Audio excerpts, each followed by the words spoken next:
Hola, soy Ferry Correa y voy a dar una clase correspondiente a la clase de los lunes en base a trombosis y trombofilia. Me voy a basar básicamente en saber reconocer cuáles son los estados protrombóticos adquiridos y voy a describir brevemente las trombofilias heredadas y finalmente cuando es necesario ahondar más en estudios para lograr identificar una trombofilia heredada o malignidad. Bueno, para iniciar, sabemos que las presentaciones más comunes del tromboembolismo venoso son la trombosis venosa profunda o TVP y el tromboembolismo pulmonar o TEP. Los factores de riesgo de tromboembolismo venoso adquiridos o hereditarios pueden explicar la mayoría de los casos de tromboembolismo venoso. Incluso se dice que en más del 80% de los casos se logra identificar un factor de riesgo y por lo general suele haber más de un factor de riesgo asociado en un caso de trombosis venosa. El 50% de los casos trombóticos en los pacientes que tienen trombofilias heredadas se asocian con una presencia adicional de un factor de riesgo adquirido, como puede ser cirugía, reposo prolongado en cama, embarazo, anticonceptivos orales. Incluso algunos pacientes pueden tener más de una trombofilia hereditaria al mismo tiempo, o más de una forma de trombofilia adquirida, y estos factores de riesgo suelen tener como un riesgo aditivo, digamos, o sea, como que se van acumulando. Por lo cual, la teoría de Virchow siempre sigue teniendo vigencia, porque siempre van a estar estos tres pilares, digamos, el estado de hipercoagulabilidad, la estasis sanguínea y lesión endotelial. Entonces, bueno, acá tenemos graficados con un cuadrito de UpToDate los factores de riesgo adquiridos y los heredados. Después leanlo. Vamos a empezar a hablar un poco de los factores de riesgo adquiridos, que como dije antes, muchos de los pacientes que tienen un episodio de trombosis venosa tienen más de un factor de riesgo adquirido en forma simultánea. Esto se logró demostrar en un estudio poblacional de incidencia de trombosis venosa en pacientes internados en un hospital de Massachusetts allá por el año 1999. Y se encontró que las 6 características médicas preexistentes más prevalentes fueron el estar más de 48 horas con inmovilidad en el último mes, en un 45%, lo más prevalente, ingresos hospitalarios en los últimos 3 meses, un 39%, cirugía en los últimos 3 meses, 34%, malignidad en los últimos 3 meses, 34%, una infección en los últimos 3 meses, también 34%, y hospitalización actual, 26%. Solo el 11% de los 587 casos de tromboembolismo venoso no presentaron ninguna de estas 6 características, mientras que el 36 y 53% tenían 1 a 2 y más de 3 factores de riesgo respectivamente. El primer factor de riesgo adquirido que vamos a mencionar es un caso de trombosis previa, que es un importante factor de riesgo de tromboembolia venosa recurrente. En un estudio de corte prospectivo ambulatorio, el riesgo de recurrencia después de un episodio agudo de trombosis venosa fue del 18, 25 y 30% a los 2, 5 y 8 años respectivamente. Y este riesgo depende en gran medida de factores específicos del paciente. Aquellos pacientes que tienen una trombosis idiopática o que se asocia con factores de riesgo permanente, como puede ser un cáncer, tienen una tasa de recurrencia más alta que aquellos que tienen factores de riesgo reversibles o por tiempo limitado, como puede ser una cirugía mayor reciente o inmovilización. Otro factor adquirido importante es obviamente la malignidad, que vemos que el TEP clínico ocurre en 15% de estos pacientes e indica un mal pronóstico, especialmente aquellos pacientes que tienen edad avanzada, así como algunas neoplasias asociadas con enfermedad avanzada en el momento del diagnóstico, como puede ser el cáncer de páncreas y algunas neoplasias mieloproliferativas. El riesgo de trombosis en estos pacientes parece ser mayor durante hospitalizaciones, durante el momento del diagnóstico, el inicio de la quimio, así como el momento de la progresión de la enfermedad. Incluso el riesgo puede aumentar aún más en aquellos que tienen un catéter venoso central, en los que el riesgo puede llegar al 12%. La mayoría de los cánceres asociados son clínicamente evidentes o ya han sido diagnosticados previamente al momento del evento. Y los sitios más comunes de cáncer diagnosticados en el momento de la trombosis son el cáncer de pulmón en un 17%, páncreas 10%, colon y recto 8%, renal 8% y próstata 7%. Bueno, las cirugías, Como sabemos, el riesgo trombótico aumenta considerablemente durante una cirugía, en particular las ortopédicas mayores, vascular mayor, neurocirugía y oncológica. La tromboprofilaxis reduce significativamente la incidencia de TBP sintomática o embolia pulmonar en el postoperatorio inmediato. Y bueno, y bien sabemos que también existe un riesgo continuo de trombosis venosa profunda después de haber dado el alta, aquellos pacientes que fueron sometidos a un reemplazo de cadera o de rodilla. Por eso damos la profilaxis extendida. Por su parte, los traumatismos. Hay un estudio que evaluó 716 pacientes que ingresaron a una unidad de trauma y se encontró que había TBP en extremidades inferiores en el 58% de los pacientes y 18% de las trombosis se daban en la vena proximal. Se detectaron trombos en el 54% de los pacientes que tenían TEC grave, 61% de los pacientes tenían una fractura pélvica, 77% de los que tenían fractura tibial y un 80% de los que tenían fractura femoral. Otro gran estudio poblacional investigó el riesgo de trombosis venosa después de una lesión menor, que describió lesión menor como aquella que no requirió cirugía, yeso, hospitalización o reposo prolongado en cama. Y dio como resultado que una lesión menor ocurrida 3 o 4 semanas antes de un evento trombótico aumenta 3 a 5 veces el riesgo de TBP. E incluso aquellos que tienen que son portadores del factor 5 de Leiden, este riesgo se multiplica al 50. En el uso de drogas endovenosas, el trauma directo, la irritación y la infección pueden ser los responsables de la alta prevalencia de TBP que se ve en los consumidores de drogas endovenosas, sobre todo en pacientes jóvenes. El embarazo se asocia con un mayor riesgo de trombosis y que se puede deber en parte a la obstrucción del retorno venoso, así como al estado de hipercoagulabilidad inherente al embarazo. Y el riesgo de trombosis se acentúa aún más en las mujeres que han heredado una trombofilia. También los fármacos, sabemos que los anticonceptivos son la causa más importante de trombosis en mujeres jóvenes y el riesgo de esta trombosis aumenta en los primeros 6 a 12 meses del inicio del tratamiento, pero no se ve afectado por la duración del uso de anticonceptivos. También la terapia de reemplazo hormonal en mujeres mayores, testosterona, tamoxifeno en caso de que se use en cáncer de mama, corticoides, antidepresivos, bevacizumab, ácido tranexámico, entre muchos otros.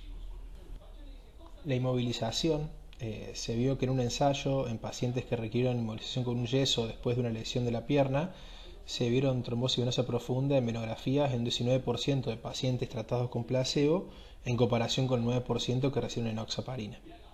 También el estar sentado mucho tiempo, un viaje prolongado, parecen conferir un aumento del riesgo tromboembólico. Los anticuerpos antifosfolípidos, confeccionan el síndrome antifosfolípido, que es un trastorno que puede ser primario o estar asociado a otras enfermedades reumatológicas como lupus, entre otros. Los pacientes pueden presentar tanto trombosis arterial como venosa, pérdida fetal recurrente y o trombocitopenia. Estos anticuerpos pueden estar presentes en un 4% de todos los casos de tromboembolia venosa. Enfermedad hepática. En un estudio de corte retrospectivo de 190 pacientes hospitalizados con una enfermedad hepática crónica, 6,3% presentaron una tromboembolia venosa. A veces se piensa que los pacientes con una enfermedad hepática crónica y con un riñón elevado están como anticoagulados, por así decirlo, y por lo tanto no tienen un riesgo de tromboembolia venosa. Sin embargo, se ha visto que esta afirmación es errónea. En el caso de la enfermedad renal, los episodios de tromboembolia venosa son relativamente frecuentes en pacientes que tienen enfermedad renal terminal y estudios epidemiológicos han informado un aumento del riesgo en aquellos pacientes que requieren diálisis. El estudio LITE de 19.071 pacientes de edad media y mayores que no recibieron diálisis ni trasplante renal demostró un riesgo relativo de tromboembolia venosa de 1,7 para pacientes con enfermedad renal crónica estadio 3-4 en comparación con pacientes con función renal conservada. Los datos del estudio PREVENT ha demostrado que el principal factor de riesgo en la tromboembolia venosa en sujetos con enfermedad renal crónica estadio 1 a 3 es la presencia de albuminuria. En pacientes que tienen síndrome nefrótico, tiene una mayor prevalencia, 10 al 40% de trombolias arteriales y venosas, particularmente trombosis venosa profunda y venosa renal. También la prevalencia de TEP después de un trasplante renal aumenta en un rango de 5 a 8%, siendo el TEP una causa común de muerte de este grupo de pacientes. Para la enfermedad cardiovascular, La investigación longitudinal de la etiología de tromboembolia venosa, que combinó información de dos estudios de corte prospectivos, que fueron el Atherosclerotic Risk in Communities y el Cardiovascular Health Study, buscó la relación entre los factores de riesgo de enfermedad arterial y la aparición de un primer episodio de tromboembolia venosa en casi 20.000 pacientes. Y los resultados se resumen de la siguiente manera. Los factores asociados con un mayor riesgo de un primer episodio de tromboembolia venosa fueron la obesidad, mayor edad, sexo masculino, diabetes y la pertenencia a una población negra. Por su parte, la hipertensión, la dislipemia, la inactividad física, el tabaquismo y el consumo de alcohol no se asociaron a un mayor riesgo. Sin embargo, otro metaanálisis de factores de riesgo cardiovascular en pacientes con TEB, que incluyó 21 estudios de casos y controles y de cortes, llegó a otras conclusiones ligeramente diferentes, en donde, en comparación con los sujetos del control, los riesgos de TEB fueron obesidad 2.3, hipertensión 1.5, diabetes mellitus tipo 2 1.4, tabaquismo 1.2 y dislipemia 1.2. Estos dos últimos no estaban incluidos en el primer estudio de corte. Dentro de las enfermedades hematológicas, en la trombocitopenia inducida por heparina, se sabe que el principal problema clínico asociado es la trombosis, tanto venosa como arterial. Por lo tanto, si un paciente que recibe heparina desarrolla un evento tromboembólico arterial o venoso, la presencia de trombocitopenia nos tiene que sugerir que esto se puede ver a un HIT más que un fracaso de anticoagulación. La trombosis puede ser una manifestación de enfermedades asociadas con hiperviscosidad. La hipergamaglobulinemia asociada con el síndrome de hiperviscosidad se encuentra con mayor frecuencia en pacientes que tienen la macroglobulinemia de Waldenström o mieloma múltiple. El aumento de la viscosidad en sangre juega un papel importante en la patogenia de la trombosis, también en la polistemia vera, una complicación importante de este trastorno. Las complicaciones trombóticas comunes incluyen ACV, infarto de miocardio, oclusión arterial periférica, trombosis venosa profunda, embolia pulmonar y trombosis de la aorta y hepática, lo que conocemos como el síndrome de Buchiari. El aumento de la viscosidad también se ve en pacientes que tienen leucemias mieloides y linfáticas que tienen recuentos de glóbulos blancos muy elevados, por lo general por encima de 100.000. Dentro de las neoplasias mieloproliferativas crónicas, como ya dije recién, la polistemia vera y la trombocitosis esencial se caracterizan por complicaciones trombóticas. También la hemoglobinuria paroxística nocturna se asocia con una prevalencia aproximadamente del 40% de trombosis venosa en la red venosa intraabdominal, que incluye venas mesentéricas, hepáticas, portales, esplénica y renal, y vasos cerebrales, por lo cual debemos estudiarla en caso de trombosis en la hepática o portal. Bueno, dentro de las enfermedades del tracto gastrointestinal se sabe bien la asociación que hay con las enfermedades inflamatorias intestinales y la trombosis venosa. También otros factores como el COVID, como bueno, ya nos cansamos de esto, pero la asociación de COVID bastante marcada, hiperhomocisteinemia, síndrome poliquístico también son bastante prevalentes. Y después hay otros factores que son los factores anatómicos, en donde bueno, hay asociación con las venas varicosas, el síndrome de Paget-Schroeder, que se debe con frecuencia a la compresión de la vena entre la primera costilla y un tendón escaleno subclavio hipertrofiado, o entre estos mismos tendones, y producen trombosis a repetición en el miembro superior.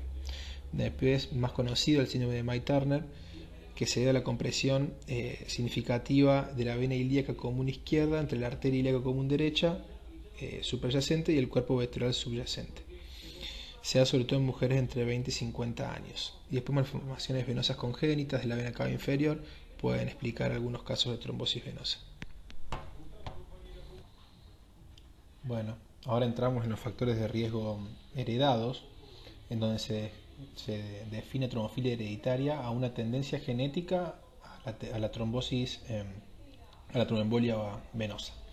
Las causas más frecuentes de un estado de hipercoagulabilidad primaria son la mutación del factor 5 de Leiden, la mutación del gen de la protrombina, que la protrombina es G20-210A, que estos dos primeros explican el 50-60% de los estados de hipercoagulabilidad, la deficiencia de la proteína S, la deficiencia de la proteína C, la deficiencia de antitrombina, que antes la conocíamos como la antitrombina 3, y otras supuestas trombofilias hereditarias son la deficiencia del cofactor 2 de heparina, deficiencia del plasminógeno, de fibrinogénemias, deficiencia del factor 12, entre otros. Digo supuestas porque realmente no está claro si realmente estas entidades son factores protrombóticos. Primero, el factor 5 de Leiden, la más relevante. Se sabe que la heterocigosidad para el factor 5 de Leiden es la trombofilia hereditaria más común en personas blancas con trombosis venosa. Y la principal manifestación clínica es la tromboembolia venosa de esta heterocigosidad. Sin embargo, solo un pequeño porcentaje de personas con factor 5 de Leiden desarrollaron una trombosis venosa en su vida, 5 a 10% para los heterocigotos en la población general y hasta un 20% en individuos afectados de familias trombofílicas. Los lechos vasculares más afectados son la trombosis venosa profunda y la embolia pulmonar. A pesar del aumento del riesgo de tromboembolia venosa, no hay pruebas de que la heterocigosidad del factor 5 de Leiden aumente la mortalidad global. El riesgo de un primer episodio de tromboembolia venosa puede aumentar aún más con la edad avanzada, la homocigosidad del factor 5, la herencia conjunta de otra trombofilia o factores adquiridos como el embarazo o los anticonceptivos que contienen estrógenos. Numerosos estudios y revisiones sistemáticas han evaluado el riesgo de recurrencia de tromboembolia venosa en personas con esta aportación y se acepta que no confiere un mayor riesgo de tromboembolia recurrente y generalmente no altera la toma de decisiones con respecto a la duración de la anticoagulación. Después está la protrombina G2210A, que es la segunda trombofilia hereditaria más común después del factor 5.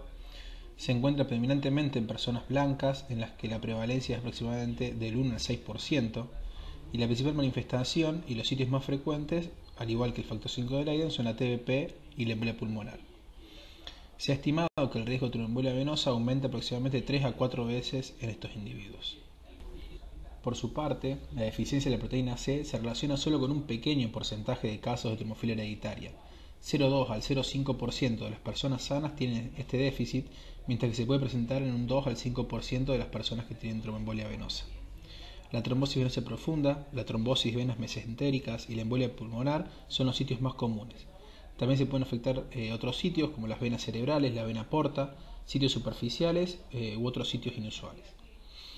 La necrosis de la piel inducida por warfarina es una complicación de esta terapia en la que el paciente desarrolla zonas demarcadas de púrpura y necrosis debido a la oclusión vascular. Puede afectar a una o más piel, incluidas las extremidades, los senos y el tronco o el pene. También hay una incidencia leve de púrpura fulminante neonatal o una posible asociación, pero débil, con la pérdida del embarazo. La necrosis cutánea inducida por warfa, que mencioné recién, es un estado de hipercoagulabilidad transitorio inducido durante el tratamiento inicial con este anticoagulante oral. Se explica por la variabilidad de las vías medias de los factores de coagulación dependientes de vitamina K, que son el factor 2, 7, 9 y 10, y los anticoagulantes naturales, proteína S y proteína C. El factor 7 y la proteína C se agotan más rápidamente y puede desencadenar este fenómeno, como bien vemos en este gráfico, está graficado acá. Debido a este fenómeno, es que utilizamos heparina al inicio del tratamiento anticoagulante con warfarina.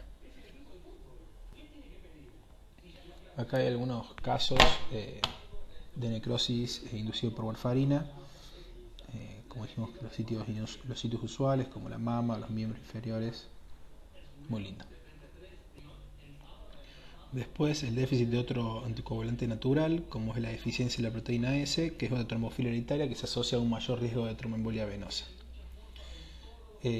Hacer el diagnóstico en realidad puede ser difícil porque en el contexto de una trombosis aguda o la administración de anticoagulantes y debido a la variabilidad de los niveles de proteína S entre distintos individuos se hace bastante engorroso. Las principales manifestaciones, como la mayoría de las otras trombofilias hereditarias, la trombosis venosa profunda y la embolia pulmonar son el principal territorio afectado. Las complicaciones típicamente asociadas con la deficiencia de proteína C, como la púrpura fulminante y la necrosis cutánea inducida por warfarina, también se dan en esta deficiencia de proteína S. Y la última trombofilia hereditaria que voy a mencionar, el déficit de trombina, que se puede heredar o adquirir se define como un nivel de actividad de antitrombina consistentemente inferior al 80% de lo normal. En algunas personas se puede asociar con mayor riesgo de tromboembolia venosa, solo en algunos pacientes. La deficiencia hereditaria es poco frecuente y se cree que la prevalencia estimada en la población general oscila entre el 0,02 y el 0,2%. Un metaanálisis de estudio de casos y controles y de cortes mostró que los individuos con deficiencia de trombina tenían un odds ratio de tromboembolia venosa de 16.3 comparado con los controles, que fue sustancialmente más alto que el riesgo de tromboembolia atribuido a la deficiencia de proteína S y proteína C.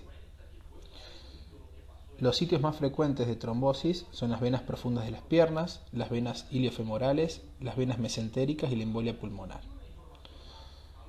Las pacientes que tienen este déficit parecen tener un riesgo particularmente alto por trombosis durante el embarazo. Importante destacar. En algunas personas con déficit de trombina, la anticoagulación con heparina es ineficaz y el KPTT no puede prolongarse adecuadamente. Esto ocurre porque la heparina es un inhibidor indirecto de la trombina y el factor 10A y requiere niveles adecuados de trombina circulante para ser eficaz. Bueno, una vez que hablé de todas las trombofilias, creo que creo que la parte más importante de clase, que es saber en qué pacientes se recomienda realizar pruebas adicionales para detección de trastornos de hipercoagulabilidad heredada o también mencionar de malignidad oculta. En general, en términos generales, no se justifica la realización de pruebas adicionales para detectar estas entidades en un primer episodio de tromboembolia venosa. Pero bueno, ahora debe escribir algunos casos en los que se debe considerar realizar estas pruebas. Primero vamos a hablar de la evaluación de trastornos hipercoagulables. En pacientes que tengan tromboembolia venosa y tengan antecedente de un familiar de primer grado con tromboembolia venosa antes de los 45 años, se deben someter a pruebas de detección de trombofilias heredadas. En aquellos pacientes que no hayan tenido familiares con tromboembolia venosa y sean menores de 45 años, se puede recomendar. Si bien algunos expertos no están de acuerdo, hay que evaluar las 5 trombofilias heredadas y el síndrome de antifosfolípido. Y en pacientes que tengan tromboembolia venosa recurrente, también tanto para las trombofilias como para SAF. Siguiendo dentro del grupo de aquellos pacientes sin antecedentes familiares de tromboembolia venosa, están los pacientes con tromboembolia venosa en sitios inusuales, como la trombosis en la vena porta, hepática, mesentérica o cerebral, a los que hay que someterlos a pruebas para las 5 trombofilias heredadas y para SAF. También tener en cuenta que en caso de que la trombosis en la vena porta y hepática, tenemos que evaluar mutaciones de JAK2 y también estudiar para hemoglobinuria paroxística nocturna. Aquellos pacientes que tengan necrosis de piel inducida por warfarina, saber que se suele asociar a deficiencia de proteína C, pero tener en cuenta que se han notificado casos con déficit de proteína S o factor 5 de Leiden. En caso de que la trombosis venosa se asocie a trombosis arterial, hay que estudiar para SAF. Con todas estas excepciones que enumeré recién, la mayoría de los pacientes que presentan tromboembolia venosa no se benefician de las pruebas para detectar trastornos de hipercoagulabilidad.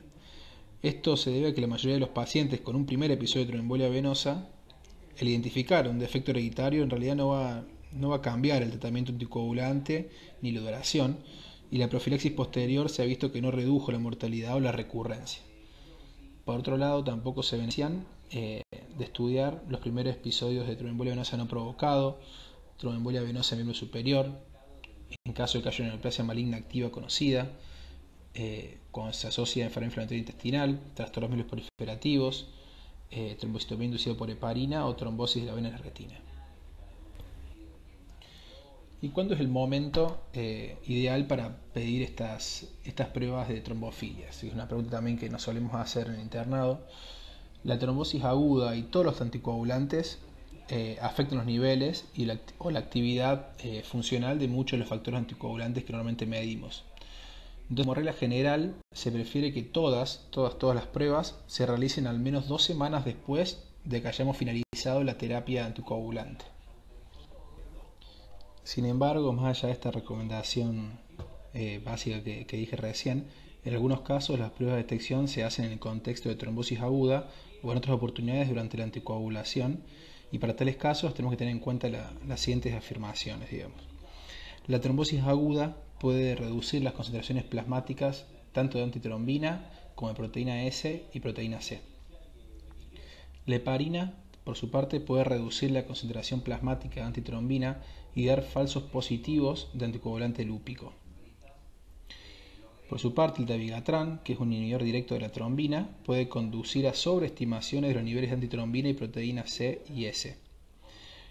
Los inhibidores del factor 10A, como el rivaroxa o la apixaban, pueden producir sobreestimaciones de los niveles de antitrombina.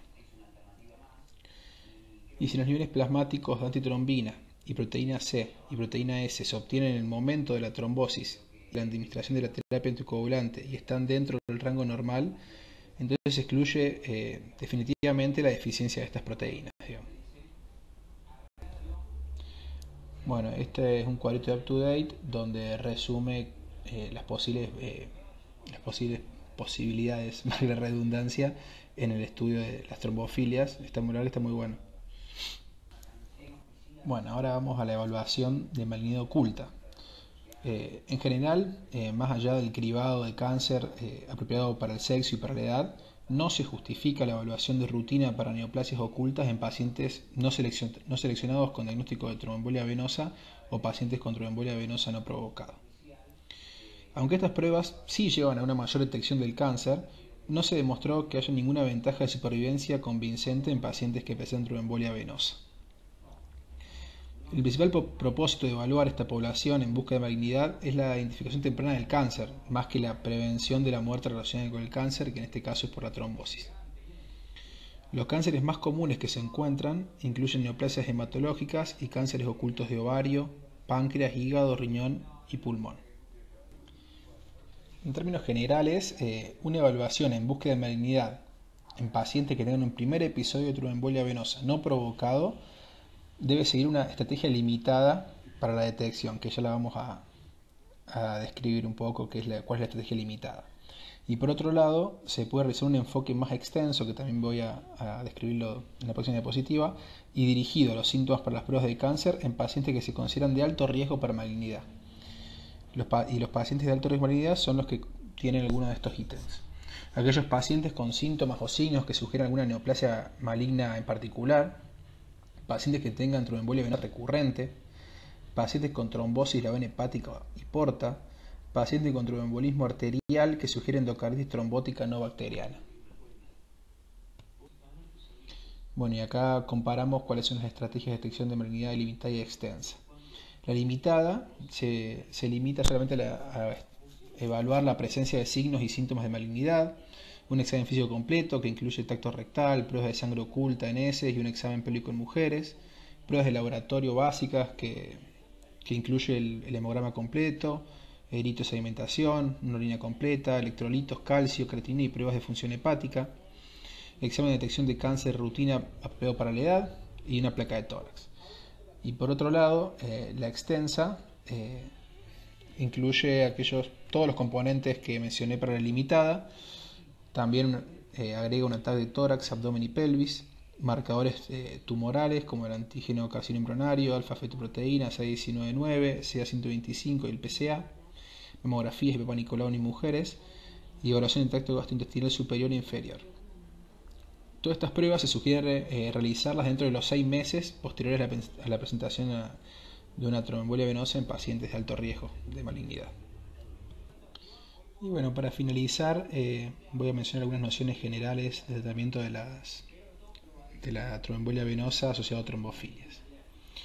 Como principio, tenemos que saber que la presencia de una trombofilia hereditaria no altera las decisiones del tratamiento, como tampoco la elección del anticoagulante o la duración de la anticoagulación. Pero pueden haber algunas circunstancias específicas en las que la trombofilia sí afecta el tratamiento, que bueno, ahora voy a mencionar. Siempre en la mayoría de las trombofilias no hay evidencia que prefiera el uso de un agente anticoagulante frente a otro en particular. En el caso de la deficiencia heredada de antitrombina se prefiere el uso de anticoagulación parenteral inicial, considerando el reemplazo de antitrombina en aquellos casos que tenga trombosis no solamente severa, trombosis recurrente a pesar de anticoagulación adecuada o resistencia a la heparina. Además, se prefiere continuar con warfarina antes que los agentes directos, Solamente justificado porque hay más datos y experiencia clínica que respaldan el uso de Warfa, además de que se puede monitorizar con el RIN. Y también para la tromboembolia venosa secundaria SAF se prefiere el inicio parenteral con enoxaparina, continuando con warfarina también antes que los directos. Bueno, bueno, ahí está un poco lo que utilicé para esta clase. Todo, muchas gracias.